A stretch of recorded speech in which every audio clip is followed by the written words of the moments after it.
Magandang araw! Magluluto ako ngayon ng pata ng baboy at saka balat ng baka. Tawagin ko siya ay balbacoa with a twist.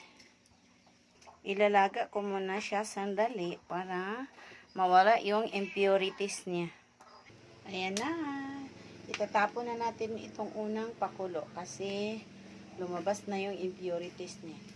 Tapos, i-pressure cooker natin siya ng 45 minutes. Then, nilagyan ko siya ng asin at saka luya. Mga ingredients sa ako ang balbacoa. Ahos, sibuyas, siling atsal, siling green onions, and then saging, pineapple tidbits, pork and beans, and tomato paste. Mga siya tanan guys ang akong ingredients. Gisa na ta guys. Ahos, sibuyas, at sweetie gamay.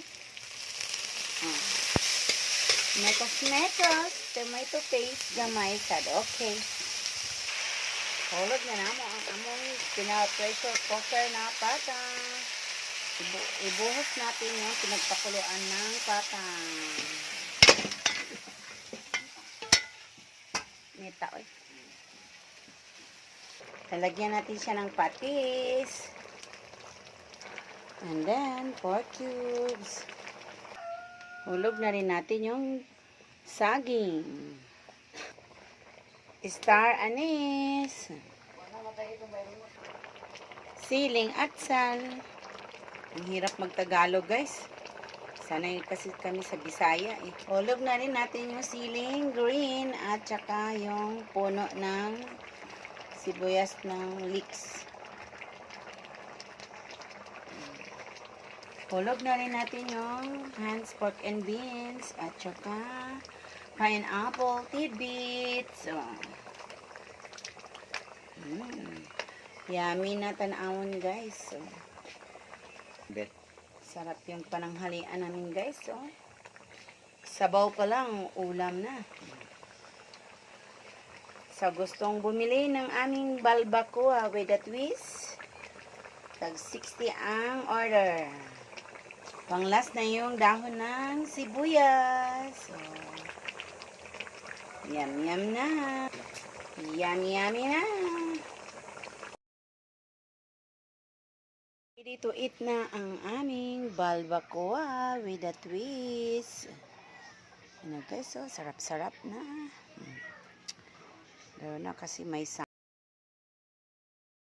mga unata. Among sudan ay balbacoa, pata ng baboy. At saka nilaw-uy. May alokbati, patola, at saka okra, malunggay. Yan. Kain na tayo guys.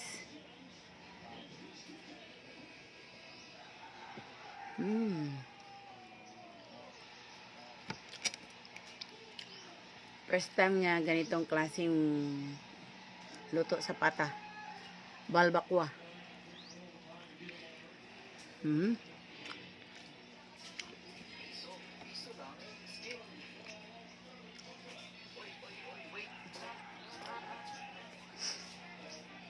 Papa lang.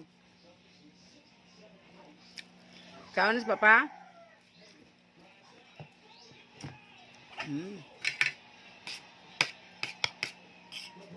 Sabaw pa lang.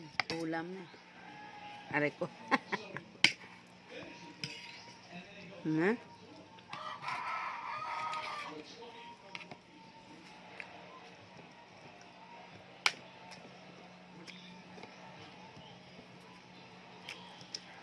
Kain.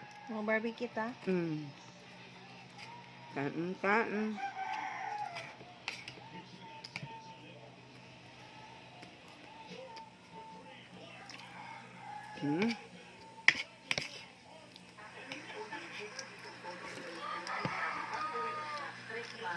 Naghag daog doon ay.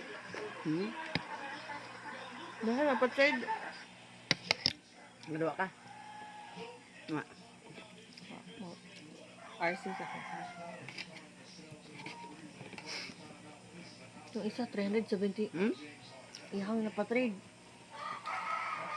Naghamon ko yung increasean, hambala ko itag 300. Hmm. Ang dali naman siya na oras. How's time?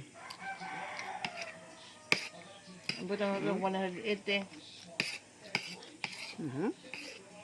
Ang ipa. Hmm. Trade.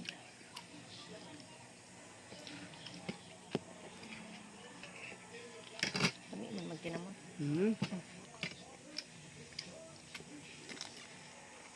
Hindi ka kang ano mo balbakwa mo. Hmm.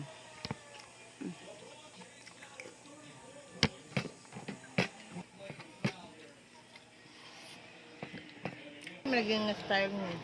Lahi. Hmm. Lahi, ibang klase na balbakwa. Yun may twist. Bye. Thank you for watching.